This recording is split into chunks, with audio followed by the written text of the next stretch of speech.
My boyfriend locked me in the car for 2 hours during his sister's wedding. Because, in his words, my family doesn't need to see your pathetic face and disgusting dress. He took my phone and left me there. I'd spent 2 months saving up for their wedding gift. When he finally let me in, he introduced me as just a friend while winking at the bridesmaids. I smiled politely.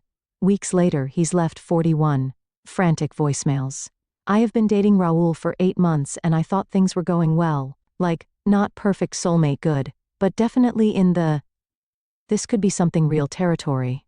But yesterday at his sister's wedding, the disaster that was apparently always lurking in our relationship just exploded. So let me back up to how we met, because it's relevant to how much this betrayal stings. We met in this super random way that felt like fate or whatever. I was at this art exhibition during their annual night viewing party. The event was crazy packed because some company, where Raul works, was sponsoring it, and they were premiering this new projection tech. In the middle of the show, the power went out because of this massive thunderstorm. Total darkness, except for people's phone flashlights. I was trying to find my way to the exit when someone crashed into me. That someone was Raul. He apologized by helping me find the bathroom where I needed to fix my contact lens that got knocked loose. We ended up talking for hours in the exhibition cafe, after the power came back on. He told me that seeing my face illuminated by the emergency lights was the most beautiful thing he'd ever seen. Like, who says that? My brain gremlins were immediately smitten. Fast forward to yesterday, his sister Monica's wedding. I'd never met his family before, which in retrospect was red flag number 1 in our relationship. He always had excuses. They're busy, they live across town. His sister was planning her wedding, blah blah blah. But finally, I was going to meet them at this wedding. I spent weeks finding the perfect dress. Nothing too fancy that would upstage the bride, but still nice enough to make a good first impression. I settled on this dusty rose midi dress, with little silver flowers embroidered on it. Seemed fitting given our meet cute. I did my makeup carefully, put on the silver necklace Raul gave me for our 6-month anniversary. And the wedding gift? OMG. Monica and her fiancé Stanley are huge anime fans, and had mentioned wanting to honeymoon in Japan someday. I literally saved for 2 months to contribute to their trip fund. I put together $1,500 in Japanese yen, plus a certificate for this traditional tea ceremony experience in Kyoto, all in this beautiful wooden box hand-painted with cherry blossoms. Raul had mentioned it was too much, but I wanted his family to like me, so wedding day arrives. Raul picks me up in his car. He seems tense, but I figure wedding day dress whatever. As we're driving to the venue, this pretty garden place about an hour outside the city, he starts making these weird comments about my dress. Is that what you're wearing? Don't you think it's a bit much? My family is kind of traditional. I'm getting nervous at this point, but I spent weeks on this outfit and honestly, I looked good.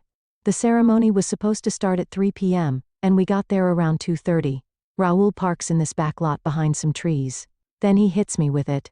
I need you to wait in the car. What? I laugh because surely he's joking. He is not joking. His face gets all tight and he says his family is particular and he needs to prepare them before introducing me. I'm confused because they know I exist, right? We've been dating 8 months. I start asking questions and he just explodes, says, and I quote, "My family doesn't need to see your pathetic face and disgusting dress. Just wait here." I'm literally in shock. Before I can even process what's happening, he grabs my purse, takes my phone out of it and gets out of the car. I try to open my door, but he's locked it from the outside with his key fob. I'm literally trapped. Through the windshield, I watch him walk away with my phone in his hand, and the gift I spent 2 months saving for. I'm sitting there in complete disbelief. Did my boyfriend just lock me in a car and steal my phone? Is this actually happening? The car gets hot, then hotter. It's June. I try the doors again. Nothing. I try honking the horn, but we're parked so far away from the venue that no one hears. Or if they do, no one comes. 2 hours. 2 hours. I sat in that car. The ceremony came and went. I cried my makeup off. I contemplated breaking a window, but the car is literally the only thing of value Raul owns, and my brain kept saying, don't overreact. There must be an explanation. Looking back, I should have shattered that window into pieces. Finally, he comes back, acts like nothing happened, just unlocks the car, opens my door and says, "They're ready to meet you now." I am speechless, my makeup is ruined, I'm sweaty, my hair is a mess, and I'm pretty sure my disgusting dress is wrinkled beyond repair, but I'm also in shock, so I just get out of the car, ask for my phone back. He says he'll give it to me later. At this point, I'm thinking there must be some massive misunderstanding. Maybe his family really is super traditional and he panicked? Maybe he's ashamed of something I don't know about? I'm literally creating 1,000 excuses for him in my head while following him to the reception. We walk into this beautiful tent with twinkling lights. Monica looks gorgeous in her wedding dress. Raul leads me toward her and Stanley, and I put on my best smile despite feeling like actual human garbage. And then the ultimate betrayal. Hey sis, this is Nadia. She's just a friend from work, just a friend. 8 months. That romantic meet-cute silver necklace that I was wearing. 31 sleepovers at my apartment. Christmas with my parents. All of it reduced to just a friend. And then he winks. Winks at the bridesmaid standing next to Monica, who giggles and winks back. I'm standing there feeling like I'm in some alternate reality where nothing makes sense. Monica looks confused, but it's literally her wedding day, so she just smiles and says, "Nice to meet you," before turning to other guests. The friend from work comment repeats all night as Raul introduces me to relatives, cousins, uncles. Always with that same weird dismissive tone. Always while looking around the room as if searching for someone more interesting. I smile, I'm polite, I say all the right things. Because what else am I supposed to do? Because a scene at someone's wedding? Scream? He locked me in a car for 2 hours in front of the cake table? I'm writing this the morning after. I got my phone back finally, and Raul dropped me at my apartment last night acting like the evening went great. He actually tried to kiss me goodnight. I turned my face away and he didn't even seem to notice anything was wrong. The wedding gift. The wedding gift that I saved for 2 months to buy is apparently sitting with all the other gifts at Monica and Stanley's house. Raul didn't even tell them it was from me. I haven't slept, my mind keeps replaying everything, searching for signs I missed. Was our entire relationship fake? Was I just convenient until something better came along? I don't know what to do now. I want to confront him, but I also want to be smart about this. Part of me wants to contact Monica directly and tell her everything. Part of me wants to just ghost him completely. Any advice would help because my brain gremlins are working overtime, and I'm pretty sure our relationship just completely fell apart in the worst possible way. Edit. Thank you for all the advice. I'm going to take some time to think, but I'll update when I decide what to do. And to the people asking if this is real, I wish it wasn't. First update. First of all, thank you to everyone who commented on my last post. I literally cried reading some of your messages. It helped me realize I wasn't overreacting or going crazy. The internet sent me here for support, and y'all delivered like express delivery. So it's been 4 days since the wedding disaster, and things have developed. After I posted, I spent the whole day ignoring Raul's texts. He sent his usual "good morning beautiful," as if he hadn't locked me in a car, and then pretended I was just some random coworker for an entire wedding reception. The audacity of this man is overwhelming. It's like he exists in a reality where logic and decency don't apply. I needed to process everything before confronting him, so I called in sick to work, perked of remote work. No one can tell if your puffy eyes are from a cold or a relationship apocalypse. I kept thinking about that wedding gift sitting somewhere in Monica and Stanley's house with them having no idea it came from me. $1,500 I saved by eating ramen for lunch, taking extra freelance projects, and skipping my usual coffee shop writing sessions. And the special tea ceremony experience that I researched for weeks to find the most authentic one, all in that beautiful hand-painted box. Side note that I didn't mention in my first post, I'm not rich at all. I'm a content writer who barely makes rent some months. This gift was a sacrifice because I wanted his family to like me. Stellar judgment on my part, clearly. So I spent the day making a plan, but then Raul showed up at my apartment that night, unannounced, with takeout from my favorite place like nothing had happened. When I opened the door, he had the nerve to look confused at my obviously been crying face. "What's wrong with you?" he asked, pushing past me into my apartment. I asked him straight up why he locked me in the car and introduced me as just a friend to everyone. Y'all, his explanation, I can't even. He said his ex was at the wedding, one of the bridesmaids, the winking one, surprise, surprise. Apparently they dated for 2 years before breaking up about a year ago. According to him, she dumped him, and he didn't want to look like a loser who moved on with someone less impressive. When I asked what that meant, he said, and I'm quoting exactly, "You know what I mean. Gina comes from money. Her dad plays golf with my dad. You're cute. But you're not exactly country club material." I am literally shaking again typing this. He then had the unbelievable audacity to say this was actually a compliment because he was dating me despite my social status, that I should be grateful he sees something in me beyond my basic job and apartment. The entire time he's saying this, he's unpacking food on my coffee table like we're about to have a normal dinner. I was so shocked I couldn't even scream at him. It was like watching a nature documentary where the narrator calmly explains how the snake unhinging its jaw to consume prey twice its size is actually quite fascinating. I asked about the wedding gift. Know what he said? "Oh yeah. I told them it was from me. Monica was really impressed. Honestly, it was a bit much coming from you anyway. They might have thought you were trying too hard." That's when something in me just shifted, like everything suddenly clicked into place. I suddenly saw everything so clearly. I very calmly asked him to leave. He seemed genuinely confused. "Why are you being so sensitive? I'm just being honest. Most guys wouldn't even bother with someone like you." I opened my door and just pointed out. When he realized I was serious, he packed up the food, took it with him, the actual parasite, and left, muttering about how I was being dramatic, and would call him when I calmed down. The second he left, this weird calm came over me, like the stillness after a storm, and I knew exactly what I needed to do. I spent the next day researching, found Monica on social media, discovered she and Stanley would be in town for another week before leaving for a mini honeymoon weekend. Their big trip is planned for later. I also found out where Raoul's parents live. He'd mentioned the neighborhood before. More importantly, I discovered that Monica had posted about a family dinner happening tomorrow night, to thank everyone for coming to the wedding. Perfect timing for my revenge plan. The next 3 days were a masterclass in restraint. Raoul kept texting, gradually escalating from confused, "Are you still upset?" to annoyed, "This silent treatment is childish," to angry, "Fine, be a bitch about it," to conciliatory, "Babe, please talk to me, I miss you." I responded just enough to keep him from showing up at my door again. "Need space, still processing, talk later." Meanwhile, I went to the bank and withdrew another $1,500 in cash. I could barely afford it, but this was about principle now. I converted it to yen at this specialty currency exchange place downtown. I bought another beautiful box, not quite as nice as the original, but still pretty. I even managed to book the same tea ceremony experience again. Basically, I recreated the entire wedding gift. It cleaned out my savings, but some things are worth more than money. Yesterday was the family dinner at Raoul's parents' house. I knew I wouldn't be invited, of course, but I had my own plans. I texted Raoul asking if we could meet to talk things through. He immediately agreed, relieved that I was finally being reasonable.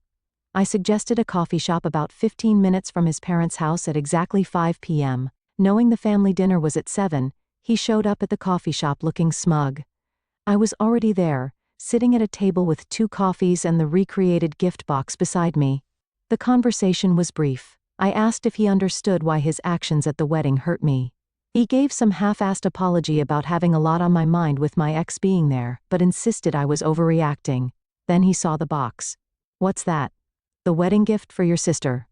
Since you took credit for my original gift, I made another one." He actually laughed. "You're not serious. That's ridiculous. What are you going to do? Mail it to her?" I smiled and said, "No. I'm going to give it to her in person. Right now." His face. OMG. The color drained completely away. "What are you talking about? I know about the family dinner tonight. I'm going to stop by and introduce myself, properly this time." He started panicking, saying I couldn't do that. His family wouldn't understand. I would embarrass him. That's when I delivered the line I'd been rehearsing in my head for days. "I'm not going to embarrass you, Raoul. You've already done that to yourself. I'm just going to tell the truth." I stood up, took my gift, and walked out. He followed me, alternating between threats and pleas, but I got into my Uber before he could stop me. As the car pulled away, I could see him frantically calling someone on his phone, probably warning his family, but it was too late. My Uber dropped me at his parents' house at 5:45 p.m. Early enough that not everyone would be there yet, but late enough that Monica and Stanley would definitely have arrived. I knocked on the door, gift in hand, heart pounding rapidly. A woman who could only be Raoul's mother opened the door. She looked confused but polite. "Can I help you? I'm here to see Monica, if she's available. I have something for her." From inside, I heard Monica's voice. "Who is it?" And then she appeared in the doorway. Recognition flickered across her face. "You're the friend from the wedding?" I smiled. "Actually, that's what I wanted to talk to you about." Mrs. Alvarez invited me in despite her confusion. The house was lovely, photos everywhere, dinner preparations underway in the kitchen. Stanley was helping set the table. An older man who must be Raoul's father was watching TV in the living room. Monica led me to a quiet corner of the living room. I handed her the gift box. "This is for you and Stanley. Congratulations on your marriage." She looked surprised but took it. "Thank you, but I'm sorry. What did you say your name was again?" "Nadia. And I'm not actually Raoul's friend from work." What happened next will be in my next update. This post is already super long, and Raoul just showed up pounding on my apartment door. I need to deal with this situation, but I promise I'll update soon. Edit. He's gone now but left a novel-length text message. "The fallout has begun. Second update." Okay. Wow. I'm still processing everything that happened yesterday, but you all have been so supportive that I wanted to update you as soon as possible. So where was I? Right.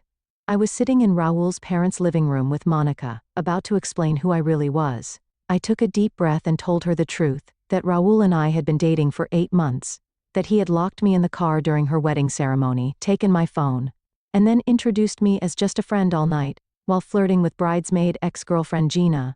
Monica's face went through this fascinating journey from confusion to disbelief to dawning horror. She kept saying, "No, that can't be right and Raoul wouldn't do that." But I could tell she was starting to believe me. When I mentioned the original wedding gift, the one Raoul had taken credit for, her eyes got huge. "The Japan Fund gift with the tea ceremony?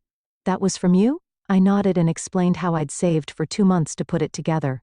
I showed her pictures on my phone of me at the currency exchange, the original box I'd found at this little artisan shop, everything.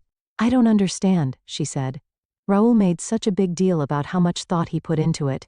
He even told this whole story about researching traditional Japanese customs because he knew how much we love anime. "That was me," I said quietly. "I did the research. I found the tea ceremony. I even contacted this calligrapher to write your names in Japanese characters for the certificate." She looked down at the new gift box in her hands, and this is the same gift recreated. "I couldn't bear the thought of you not knowing it came from me. I wanted to meet you properly." At this point, Stanley had wandered over, curious about our intense conversation. Monica quickly filled him in, her voice getting more upset with each word. "Stanley looked like you wanted to punch something." "I knew something was off with that gift," he said. "Raoul has never shown any interest in our Japan plans before. He usually just makes fun of us for watching anime." That's when the front door slammed open. Raoul burst in, out of breath like he'd been running. He stopped dead when he saw me sitting with Monica and Stanley, the gift box open between us. "What the hell are you doing here?" he demanded, like I was the one who'd done something wrong. Before I could answer, Monica stood up. "Is it true? Did you lock your girlfriend in the car during our wedding?" The room went silent. Mrs. Alvarez appeared from the kitchen, wiping her hands on a towel. Mr. Alvarez muted the TV. Raoul tried to laugh it off. "She's not my girlfriend. She's just this girl I've been hanging out with. She's gotten way too attached, and now she's making up stories."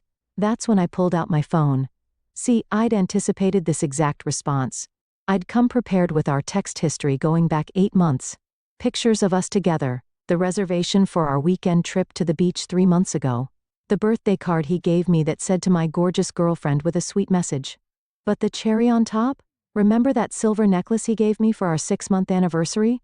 I was wearing it in almost every photo, including at the wedding. Monica grabbed my phone and started scrolling, her face getting darker with each swipe. She handed it to her mother, who looked increasingly distressed. "Explain this, Raoul," Monica said. And then, the lies began. He tried everything. Those texts could be with anyone. She changed the contact name. Those photos don't prove anything. We were just hanging out. Okay, fine. We hooked up a few times, but she's crazy and clingy. With each lie, his family's faces grew more disgusted. Mrs. Alvarez actually covered her mouth when he called me crazy. Monica cut him off mid-excuse. "What about the gift, the Japan Fund and tea ceremony?" He faltered. "What about it? Was it from you or from her? He looked at the open gift box, then at me, then back at his sister. I could practically see the calculations happening behind his eyes. We got it together. It was my idea, but she helped. Stanley scoffed audibly. Dude, just stop lying. That's when Mr. Alvarez finally spoke up. Raul, did you lock this young woman in your car during your sister's wedding? The way he asked it, so direct, so simple, seemed to pierce through all of Raul's defenses. Raul's shoulders slumped. It wasn't like that. Gina was there and I didn't want. He trailed off, realizing how terrible any explanation would sound. The silence in that room was absolute, complete. Mrs. Alvarez was the one who broke it. She walked over to me, took my hands in hers and apologized. Apologized for her son's behavior. I started crying, which made her cry, which made Monica tear up too. Mr. Alvarez said something to Raul in Spanish. I couldn't understand the words, but the tone was unmistakable. Deep disappointment and disgust. Raul's reaction was to get defensive, his voice rising as he pointed at me like I was somehow the villain in all this. Mr. Alvarez just stood up and told him quietly but firmly that he needed to leave. Not tonight, not in his house. Raul looked genuinely shocked, asking if they were kicking him out because of me. Monica stepped between them and clarified it wasn't because of me, but because of what he had done. There was this intense family standoff that made me feel like I should probably leave, but when I started to gather my things, Mrs. Alvarez gently touched my arm. Please stay for dinner, she said. We would like to get to know the real you. Y'all, I stayed for dinner. With Raul's family, without Raul. It was awkward at first but also kind of amazing. Monica and Stanley are genuinely lovely people. They were so excited about the tea ceremony experience and kept asking me questions about how I found it. Mr. and Mrs. Alvarez were warm and welcoming once the initial shock wore off. Raul texted me nonstop throughout dinner. I turned my phone off. After dinner, as I was getting ready to leave, Monica hugged me and thanked me for having the courage to come forward. She said she'd been noticing changes in Raul over the past year, more secretive, more arrogant, but hadn't wanted to believe her brother could be so cruel. I got home around 10 p.m. to find 27 missed calls and 41 text messages from Raul. The texts started angry. How dare you go to my family? Then panicky. What did you tell them? Then pleading. Please call me back, this is a misunderstanding. And finally defeated. They won't let me come home. This morning, I woke up to a voicemail from an unknown number. It was Gina, the bridesmaid ex-girlfriend. Apparently, Raul had tried to stay at her place last night, and she turned him away. She apologized for her part in the wedding situation. She had no idea he had a girlfriend, and felt horrible about the winking flirting. According to her, Raul showed up at the train station after she refused to let him stay. He's been sending her dramatic selfies from the station bench all night. I'm not responding to anyone right now. I need to process all of this. Monica has invited me for coffee next week. She says she wants to properly thank me for the gift and to compare notes about her brother. I think I'll go. As for Raul, karma has arrived at the station, literally. I'll update one last time after things settle down a bit. Edit, OMG, stop asking me for Raul's station selfies. I don't have them. Gina just mentioned them in her voicemail. And no. I haven't responded to any of his messages yet. Final update. It's been 2 weeks since my last update, and the dust from the relationship explosion is finally starting to settle. So those 41 voicemails I mentioned, I finally listened to all of them, and wow. Just wow. They're like a masterclass in manipulation. Voicemail 1 to 5. Pure rage. Calling me every name in the book, saying I've ruined his life, threatening to make me pay. Voicemail 6, he wrote 12, the victim phase. Crying, actual sobbing, about how his family has turned against him, how he had to sleep at the train station, how cold and uncomfortable it was. Voicemail 13 to the 20. Revisionist history. Suddenly, our relationship was the best thing that ever happened to him, and he never meant to hurt me, and the whole car incident was a misunderstanding. Voicemail 21 to 30. Bargaining. Promises to make it up to me, to introduce me properly to everyone, to pay me back for the wedding gift. Voicemail 3141. Desperation. More crying. Please just call me back. I have nowhere to go. I'll do anything. The final one, left at 4:37 a.m., was just breathing and occasional sniffling for 2 full minutes. I didn't respond to any of them. Instead, I met Monica for coffee as planned. She was even cooler in a casual setting. Turns out we have a ton in common beyond just her terrible brother. We talked for 3 hours. She filled me in on the family aftermath. Raul has been effectively cut off, not just financially, though that too. Apparently his parents were still helping with his rent despite him having a good tech job, but emotionally, his dad made it clear that until Raul shows genuine remorse and changed behavior, he's not welcome at family events. Raul tried to crash Sunday dinner last week and was literally turned away at the door by his mother, who apparently quoted something about reaping what you sow. Monica said he's been desperately trying to convince everyone that I'm unstable and manipulative, but nobody's buying it. The wedding gift story especially has become family legend. Monica made sure everyone knows what he did. According to her, Raul has always been the golden child who could do no wrong. My visit was apparently the first time his parents had ever seen incontrovertible evidence of his true character. The realization has been devastating for them. Gina, bridesmaid X, and I have actually been texting a bit. Turns out Raul was feeding her a completely different story during the wedding. Told her I was his clingy coworker who had boundary issues and had invited myself to the wedding. She feels terrible about the whole thing. As for me, I'm doing okay. Better than okay, actually. There have been moments of doubt and sadness. 8 months is still 8 months, even if it was with someone who turned out to be a wolf in sheep's clothing. But mostly, I feel free, like I narrowly escaped a relationship that would have slowly crushed me. Yesterday, I got a package in the mail. It was from Monica and Stanley, a beautiful handmade journal with a note that read, "For our new friend who helped us see things clearly. Look forward, not back." I literally cried for an hour. Raul finally stopped calling about 3 days ago. I heard through Monica that he's staying with some gaming buddy and has started telling people he broke up with me because I was too needy. Classic last-ditch effort. One final desperate attempt to save face before disappearing. Some updates on practical matters since people have asked the original wedding gift. Monica and Stanley insisted on paying me back for both gifts.